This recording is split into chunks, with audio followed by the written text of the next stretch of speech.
Mesdames et messieurs, très chers téléspectateurs, bonsoir ou bonjour, tout dépend de l'heure à laquelle vous suivez cette émission spéciale où nous allons parler élection, nous allons parler de ces tickets de l'espoir, comme nous avons déjà constaté sur certains coins de la ville portuaire de Matadi. Pour en parler, nous avons invité pour vous un homme qui n'est plus à présenter. Lui, c'est Didier Mambweni. Salut, monsieur Didier Mambweni. Salut mon cher journaliste Sondo, l'homme du peuple, et pourquoi pas à la population qui est en train de nous suivre. Je vous aime bien, je vous embrasse, on est là pour vous servir. Monsieur Didier Mambweni, on vous voit avec un t-shirt où il est écrit « Les tickets de l'espoir ». Pourquoi avoir choisi ces couples, Roger Mwaka et Pierre Kabangou Tchalambi? Merci pour l'opportunité. Nous avons choisi ce ticket parce que c'est un ticket qui est rempli de potentialités. C'est un ticket qui a de l'espoir, c'est un ticket gagnant, c'est un ticket qui regorge les valeurs intrinsèques de ce que nous appelons la cosmogonie Congo. Donc dans la cosmogonie Congo, on a besoin des hommes intègres, des pacificateurs. Et vous savez que notre province traverse une zone de turbulence, alors il faut des hommes épris de paix, des gens calmes, consciencieux, compétents, qui peuvent répondre aux attentes de la population. Voilà pourquoi nous avons choisi ce ticket. C'est vraiment, quand vous voyez le cursus, le profil de ce ticket, vraiment ça répond au critérium qu'il faut pour gagner le gouvernorat. Voilà. Bande Kobalandi, vous allez très attentif, tout le monde dans le côté pour comprendre malam. Tant qu'on va publier la liste définitive, il y a des candidats, ils sont le 21 avril dernier. Et tout moni 22 candidats Mobimba. Balobi, selon les observateurs, Balobi, Congo central, en tout cas, et ça va signer Moka Malamouté. Ngouizani, bon, Moko, Ezate, parce que dans ma province, nous avons 3 personnes, 4 personnes, mais 22 candidats. Est-ce que ça signe Moka Malamouté? Non, ça signe Malamou, c'est l'expression de la démocratie participative. Donc, ce que nous avons na mbongo na ye, nous avons na vie na ye ya bien, nous avons que na profil na cursus na ngai, na koko asime ba fonction na ngo. L'État a tché ba critérium, seni a tché ba critérium na ye faut futa $10 000, 20 millions de francs na za na ngo. Ba pesi, mais mbongo wana eza non remboursable. Donc, eza expression ya démocratie. Maintenant, le problème kaka ndena suka nani wako gagner te soni nde soko bimina 0 voix parce que le problème de l'élection est un problème moko ba préparer ngo en amont. En amont veut dire OK ko convaincre peuple a voté ba député na yo ba député ba comme ba grand électeur na parlement ba ngombe le cas ya Roger Mwaka avec le MCCD na ba accord ba famille politique na aza déjà musala o asala ngokala mais yo ozo ko postuler oza atana député mon côté oza atana mon côté. Mais on n'y va voter. Par quelle magie? Donc, l'expression, il y a 22 candidats, et ça, l'expression démocratique, c'est bien bon, mais bon, on a non remboursable, donc le prix à payer, au bout qu'il y a la fenêtre, au bout qu'il y a pas maréchal, et qu'il n'y a pas. Voilà. Donc, je crois que Didier Mambweni a expliqué en gros, Bandeko Balandi, Roger Mwaka. Est-ce que Roger Mwaka est capable de relever le Congo central? Oui, que tu as les boulots à Makassia, est capable d'initiative à relever le Congo central pour vraiment développement et quota? Je vous rassure, je vous le dis à haute voix. Roger Mwaka, c'est un monsieur calme et pris de paix. C'est un monsieur qui a son fort intérieur. Il ne parle pas avec sa bouche, mais il parle avec son cœur. Azana ni motema malamu. Soko za motema malamu te. Tozana batu mbongo na Congo central. Tozana batu basala ba parti politique na Congo central. Mais incapable ya ko implanter yango na Congo central. Mais il a implanté MCCD na ye. Abimisi ba député na ye. Et puis il a voté sénateur na ba député na ye. Maintenant le loi est sénateur et c'est un homme d'affaires. Donc, ce que parcours na cursus, vous allez comprendre, c'est un monsieur bien assis qui sait faire la prédilection des événements. Donc, à préparer que les gens makambo oyo, il y a un lelo oyo, ceux qui vont payer charge, et la province à Congo central, a un carnet d'adresse international. À cause de la télé, on va bakenda Allemagne, bakenda Belgique, à quoi comme on a la Belgique, on a fait ils ont un colon à flirter. Ok, na Allemagne, Belgique, ils ont un tracteur de mon côté. Mais vous ne pouvez pas voyager avec l'argent de l'État et puis vous rentrez même brebis. Non, lui a un carnet d'adresse, ma partenaire, ma bailleur de fonds, Bakoya, Pili, de Banque mondiale, tout ça. Tout le monde a ma partenaire, Bakoya, pour relever des défis à gouvernance. Et puis gestion, il y a province. Mais il y a un gouverneur, il y a un entourage. Si aujourd'hui nous avons des problèmes dans notre province, parce que bateau entourage un gouverneur, il a courage à colomber la vérité.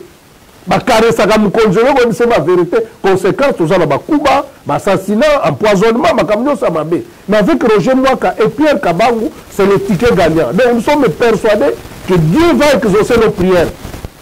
Une année, il y a Pamba, presque une année, quelques mois, il y a Pamba. Il faut pas travailler parce que, comme un rapporteur a dit, il y a Seigneur Lobakiango, je crois, la Victoria. Bako travailler pendant une année dans mon âme. Pourquoi Batika quitte peut-être un intérim aux Akiwana et Koba et il veut toujours à coûte que coûte travailler. Seulement, ou que c'est là, mandat aux Ezoya. Je sais que nous sommes journalistes d'investigation. Et c'est une parenthèse dans le fond, on l'appelle la Bukanga. Le mandat est une année. Tous la jurisprudence, il y a Jacques Mbado à côté de ça qui a cour, à l'époque, Cour suprême de justice. Et c'était publié dans le journal officiel. Quand quelqu'un est élu gouverneur, il a un mandat de 5 ans. Il y a une constitution et lobby. Constitution et lobby, et puis arrêt Ezali, et puis il y a Cour suprême de justice. C'est un débat qu'on va ouvrir au moment opportun. Vous allez comprendre que le mandat n'est pas de 5 ans. C'est un grand débat. C'est pas une année. C'est pas une année. C'est pas une année. Donc, il y a un débat n'a pas juriste, jour au Sangisango, il y a un jurisprudence, journal officiel Ezali. Donc, quand on va voter, ce n'est pas pour avoir que tu vois tout le monde, 22 candidats, les gens se poumonnent de gauche à droite. C'est maintenant que nous sentons la valeur du Congo central. Si on a 22 candidats, ça prouve à suffisance que la province du Congo central a Zamouassia qui toque. Donc, c'est pour dire qu'il y a l'argent, il y a des potentialités dans cette province. Mais nous sommes comme à Colombe dans notre yébité. Ceux qui sont à Kinshasa, nous convoitent ici. Candidats, la majorité sont venus de Kinshasa, ils n'ont pas d'assises ici. Peut-être qu'on va en parler, ceux qui ont évalué, les candidats, tout le monde sont Oyaza escroc, Oyaza Mouyibi, Oyaza Ndoki, Oyaza Satan. Oyaza candidat pour déstabiliser la province. Oyaza Timdié parce que c'est un prédateur. Si le gouvernement a prédation, Kinshasa a Zosala. Et cette gouvernance à prédation, peuple a baillé, le peuple a ligné le soutien. Peuple a ligné fils maison. Fils maison veut dire le ticket Kabango et Roger Mwaka. C'est le ticket gagnant. Alors, il y a eu des primaires à Kinshasa. Où est bien voté, bien voté. On va voter qui va nini. Alors, voilà. Tant que tu l'as dit, l'information, tu sais comment il y a le sénateur Roger Mwaka, le silencieux, il y a mon père Azaï Nakati. Et qu'il y a pour là qui Nakati, il y a une élection, on a primaire au Basala qui kuna na Kinshasa. Alors, Malembe au Golobanayo. Union sacrée, à un candidat na Etoyebi, c'est Guy Bandou, selon l'information, selon Nenge, Yebani partout. Alors, pourquoi ne pas Roger Mwaka qui a quitté passe. Parce qu'il y a personne qui a l'union sacrée, qui la passe et pas à Guy Bandou pour que l'union sacrée soit poste. Oui, ça c'est vrai, vous avez raison. Tant que la primaire, c'était organisé par Bahati Lukwebo. C'est lui qui voulait précipiter les choses. Mais quand le chef de l'État a pris les choses en main, son Excellence Félix Tshisekedi Tshilombo, à lobby, il faut donner la chance à tout le monde. On a ouvert les champs pour tout le monde. Il n'y a que INC et AFDC qui tient à ce que Batou sous base à la tête d'Angokaka. Est-ce que Kamera Zana Baleso peut s'abisso dans beaucoup? Est-ce que Bahati Zana Baleso peut s'abisso? Depuis la société civile jusqu'à ce jour, Bahati Lukwebo. Donc c'est pour vous dire qu'il n'y a pas photo, il n'y a pas match. Ce que nous devons faire plutôt, c'est de consolider la démocratie et la paix. Donc Bisso, et vous voyez que tant que vous avez la primaire, le sénateur Roger Mwaka a oué quitté. Il y a eu aussi la corruption. C'est vrai. Ah, mais oui, je vous dis la vérité. Mais tu vas voir le sac, non? Aujourd'hui, tu n'as pas besoin de la campagne, soi-disant à l'américaine. Comme la bambongo, comme ça, la moye, la bis, la photo, tout ça. Est-ce que la population est des électeurs? Allez chez les grands électeurs, pas avec la population. Laissez la population tranquille. Donc voilà pourquoi aujourd'hui, tous ces primaires-là n'étaient que l'arbre qui cachait la forêt. Donc c'est pour vous dire que chez nous, il n'y a pas photo, il n'y a pas match. maintenant ba député baza conscient à charge na bango, baza conscient il y a responsabilité à venir à la province. Alors ils ont besoin de tickets de l'espoir qui est Roger Mwaka et Pierre Kabango. Ba fils maison. Alors on le un peu dans choix ya Roger Mwaka ndenga kenaye ko punela ko lycée naye Pierre Kabango Chalambi. Toyebi histoire biso nyonso Pierre Kabango Chalambi azali moko ya bae ba ministre bazaki très proche ya Atuma Tubwana Nkuluki. Comment se fait et le sénateur Roger Mwaka il est proche de l'honorable Mbachi Bacha.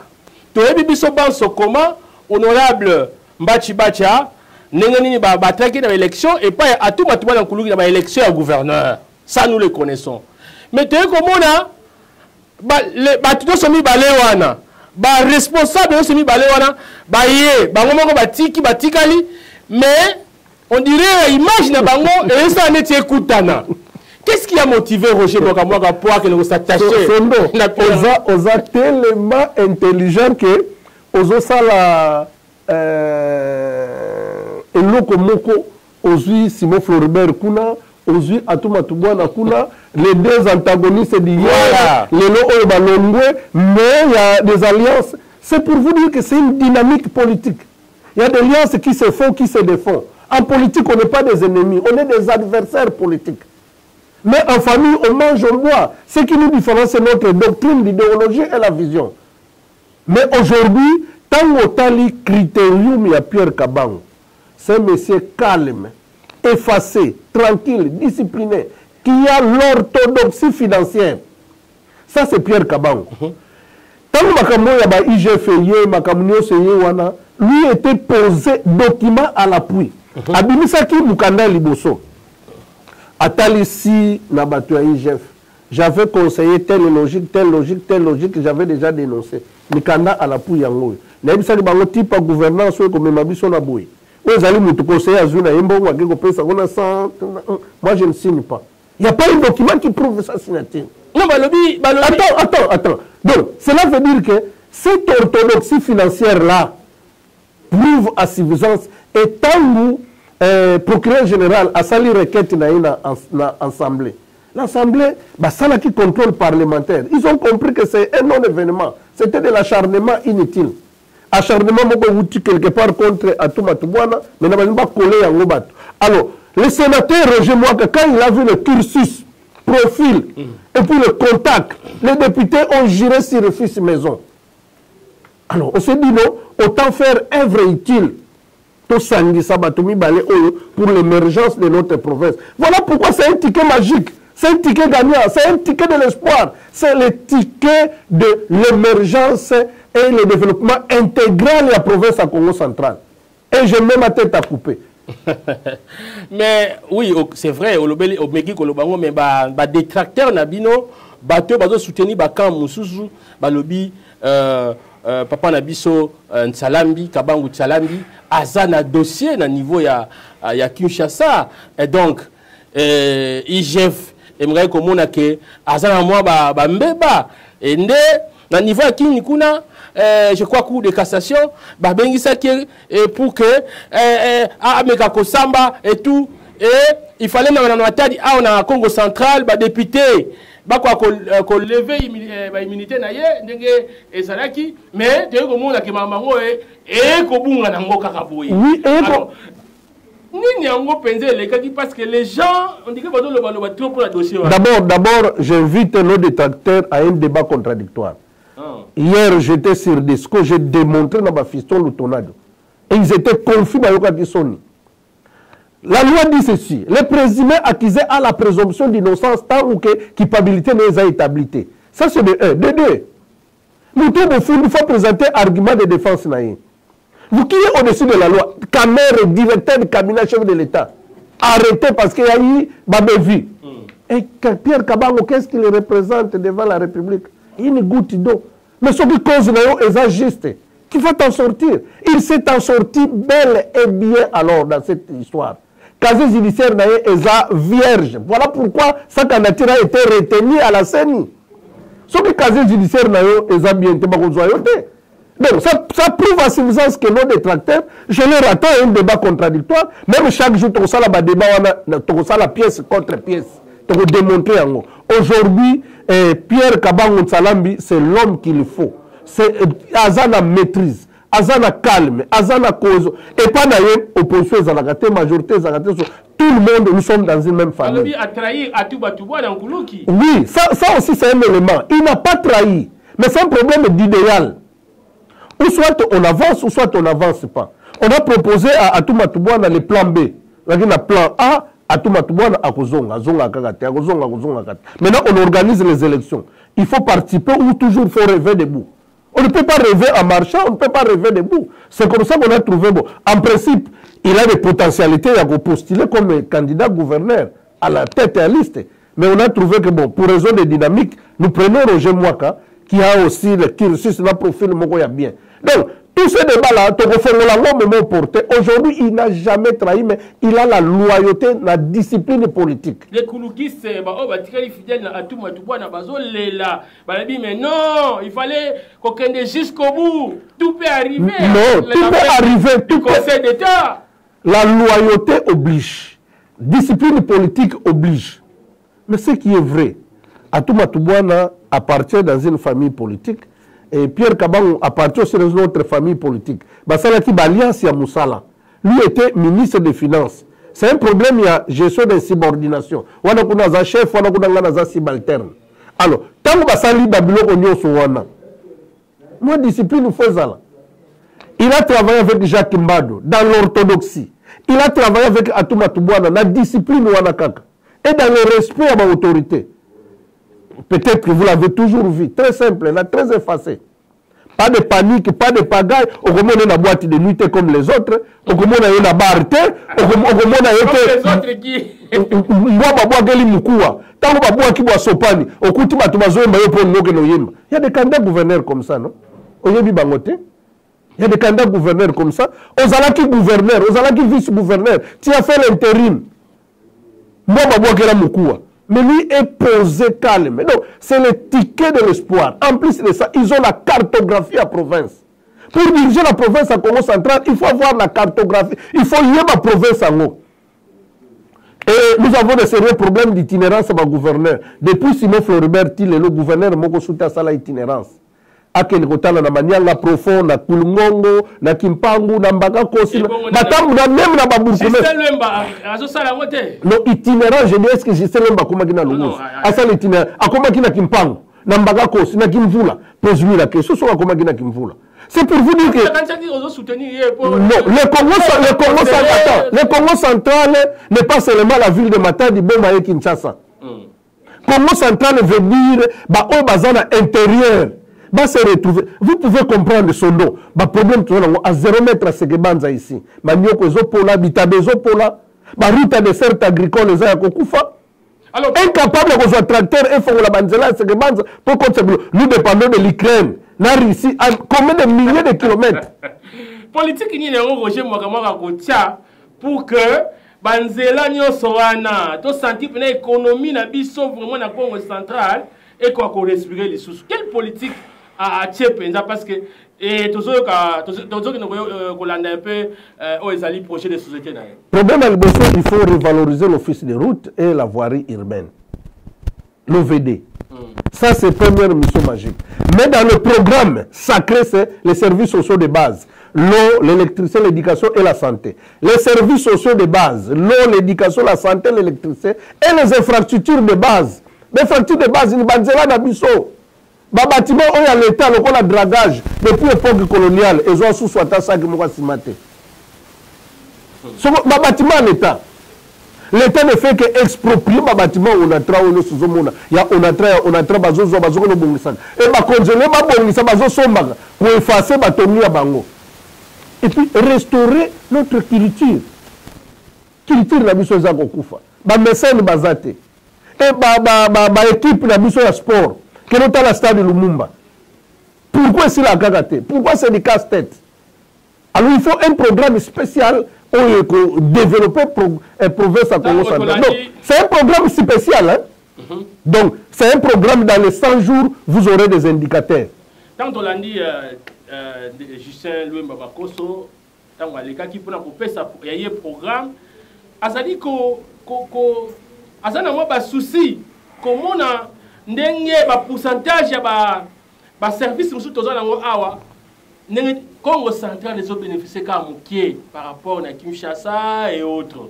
Alors na to yebité et que ça la lutte pour na Roger Mwaka pour que ba meka ko équilibrer dossier wana na gouvernement central, gouvernement provincial et gouvernement central. Yo en tant que moko l'un des communicateurs, il y a ticket de l'espoir, Roger Mwaka, na Pierre Kabangu Tchalambi, ni le Koloba.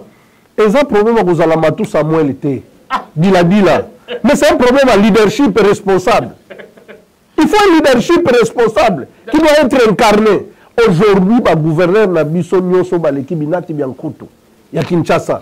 Kinshasa a une politique à prédation. Ce sont des prédateurs, des vautours. Des dinosaures. Et aujourd'hui, non à Kinshasa? Oui. Ah. Oui. Nous avons toutes ces potentialités parce que nous prendrons le peuple à tout. Nous avons le respect des textes, la loi sur la libre administration. Aujourd'hui, c'est tout à fait logique que le gouverneur Justin Louemba d'intérim allait là. Parce qu'il est coincé et bien lié par l'IGF. Parce qu'il est coincé dans l'IGF. Mais il faut ma prérogative au gouverneur. Quand il y a l'ordonnance présidentielle, c'est sacré. Hein? L'ordonnance d'investiture. Donc, c'est pour vous dire que, sortons de ces carcans-là, soyons pragmatiques. Que dit la loi, que dit les textes?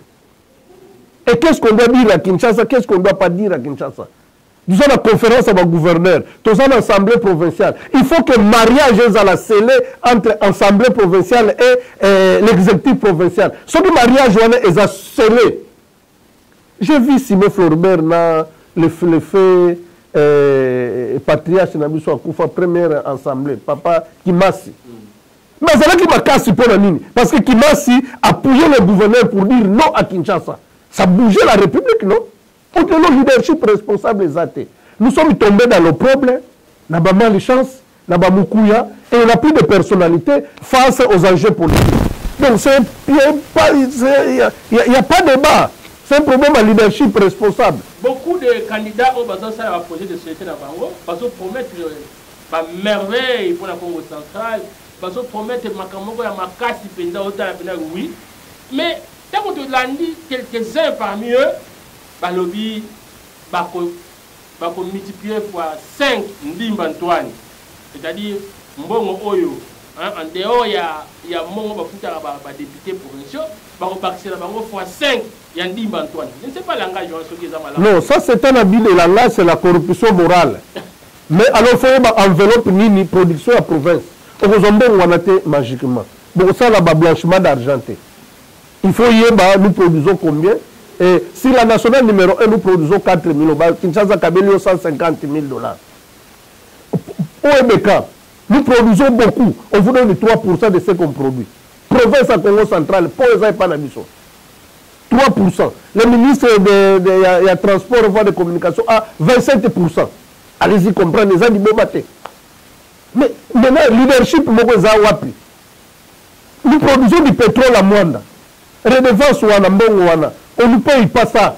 Leadership responsable les athées. Donc aujourd'hui, vous ne pouvez pas promettre aux gens tant que vous n'êtes pas à mesure de la démagogie. Mais nous serons pragmatiques. Merci. Nous allons développer notre province avec notre carnet d'adresse et avec ce que nous produisons et qu'on va équilibrer équitablement. Voilà, le Sénat, c'est une émanation, il y a l'Assemblée provinciale. Alors, Roger Mwaka, c'est déjà quelqu'un qui est connu, qui a des moyens, suffisamment de moyens. Il est sénateur. Homme d'affaires, pétrolier. Et tout. Pétrolier. Alors, comment se fait-il que Azo envié les sous poste qui gouverneur? Est-ce que Azo continue à servir un niveau du Sénat? Mais il veut seulement venir ici. Oui. Ce qu'on dit Azo la Awa, parce qu'il y a la médiocrité ici. Il faut que combat ndako. Obi ndako soke za salité. Ozoka nkele, tina ki nazonga kana ke no combat ndako. Roger Mwaka rentre pour ko combat ndako. La médiocrité a pris place dans notre province. Il y a eu une mauvaise gouvernance dans notre province. Il est sénateur, c'est un homme d'affaires, il a les atouts, mais soit fait à servir le peuple, soit aujourd'hui, qu'on se le dise, chaque année après ça va bourse. Bana bazotanga na poto, bana bazotanga awa. Bourse Joseph Kassawa. Il met son argent pour bana na biso ba notanga ba lauréat na ba lauréate na biso. Bazotanga classe na mbongo ya Roger Mwaka. Parce que abimé wapi non, chaque année à sala kango. Il met son argent na bana na biso batanga, atali ndako ezanke électrique na komba ndako. Il est rentré par amour, pour la soif et à servir le peuple. Tout c'est trop, il y a médiocrité. Il n'y a pas la paix. Basami Satukuna, sénateur, apparemment, Bazoa Kowela Kakebonga Moko, Basa Bakongo. Parce que quand tu as dit que il y a un des bisous Makambo, il y a un matato, tout le monde est clair. Denzo, l'angouizane, l'unité. C'est total à profil. Il n'a pas des assises ici. Sauf que bandi ko déballer azana basizité. Ngudianza. Azana basizité. Nzambe. Nandengeni. Oh, oyebi ndako ezaka na kiamvwana na sombango. Oya impero ya leta. Tano zolo ba bazoko exproprier bandako ya leta. Oyebi ndako ezaka na kiamvwana. Oyezaka ya impero na kala. Esani. O ba bimisa ba chef de division. Esani. La mauvaise gouvernance. Esani ndako ngo. Bango ba sombango te. Bandako ya leta o bazo somba bandako ya leta. Mais batika ngope l'État wana sange babongisa ngo et comment salité ya matani. Oy mususu wana sénateur wana mwana muke maturité ezate. Ba vitesse vite. Toujours la campagne non? Ba vitesse. Oli vous fait peur. Ndako papa na maman neto yebi mais ye moko ndako nezate. Moi c'est na bana ni bazawa. Ba mutu bele ba mususu ba maman musu ba uti Kinshasa bala te abota te et tout mais anya ko gérer problème ba na ngonde ngeni nani bala te na abota te merci à Jésus tout ça la campagne ils sont journalistes d'investigation non nani bala te na abota te parce que to yebi neti mère wala to yebi bo bala ye to yebi ba maman baza ebele kuna te baza ebele au Sénat ba ngomba le on dirait non moi je te dis tout ça la mode de campagne essuie Yosa sondo kota la tête. Mais il faut le la vérité. Bon, qu'est-ce que je me dis qui n'est pas vrai? Non, on a dobi kaka. Oui. Est-ce que ma maman nyoso bazana bazana bana? Mais je ne pense pas que vous parlez de cette maman que nous parlons. Non, c'est une maman. Moi, je parle de tous les mamans. Moi, dans une généralisée. Tout ça, la campagne, c'est un problème de conscientiser les députés de voter utile parce que ma maman ce sont des actions de club à Zosala. Ce sont des actions de club. Et puis, il a habité 10 000 dollars, 20 millions, et puis je ne sais pas qu'est-ce qu'on va donner. Alors, merci Tozo Koumadiana Souka, émission Nabiso, M. Didier Mamboueni, parce que vraiment, c'est un monsieur qui communique aussi bien. À l'objet Jésus, donc, mot de campagne. Alors, Nanya Zobangi, ça, on a candidat en âme et conscience. En âme et conscience. Bango tous les 21 là qui restent bazaba poids léger. À mon côté à Zobangisa. Sincèrement je vous dis, na tiem maboko na motema. Guy Bandou c'est un pion de Kinshasa déporté pour venir piller la province du Congo central. Ça je te le dis. Guy Bandou, Guy Bandou. Ayaka kotala soki na Kisanto soki na Bazango soki. Je dis bien ça. Zela malembete. Mais alors, est-ce que la matadi a été na chéquier politique tous de 2000 ans jusqu'à ce jour nana yebiye mais son nom a yebiye son nom son tchaka libaya droit to banga son nom on a l'impact mais on a sur ba poids léger ba yeba ni kututé même ils auront de la peine pour situer ba yebi non Nefertiti c'est vrai azalaki ministre azalaki boy Aza sénatrice. Mais est-ce qu'elle connaît le Congo central profond? Mais Maniana, parce que chez elle, c'est chez moi, c'est ma soeur. Mais oui, la méritocratie. Voilà là où je se démarque. Moi, je suis du cataracte, je suis Manianga, mais je soutiens Roger Mwaka. Par conviction, par idéal, par méritocratie. Parce que c'est l'homme qu'il faut à la place qu'il faut. Hey, kaka roleka. Le poids de l'âge lui trahit. Le poids de l'âge. Oh, le fou, ce n'est pas fou loin de voter. Batou va voter, c'est les grands électeurs. Les grands électeurs. Mais aujourd'hui, s'il faut lui demander ça, la marathon. Marathon, il y a province à Congo central. Le poids de l'âge. Justin Luemba, c'est un garçon courageux, un chansard, mais malheureusement, le problème est passé par lui. Mais du moins, il a le courage de servir. Dans la mort Katikelibiso. Félicitations, bravo. Il faut un pacte, même dit ces là. Du moins, l'histoire retiendra que Justin Luemba a fait sa Biso mort. Justin Luemba a salaki béton, banane expulsion, Tina Crisco. L'histoire retiendra. Merci. Nous sommes arrivés à la fin, en tout cas. Tout le plaisir était le nôtre de présenter cette émission, de recevoir un grand homme notable de la ville porteur de Matadi, Didier Mamboueni. On se retrouve très prochainement, en tout cas, pour Didier Mamboueni, les tickets de l'espoir, les tickets gagnants. C'est Roger Mwaka et Pierre Kabangou. Bonne chance à eux. On se retrouve très prochainement. Au revoir. Merci.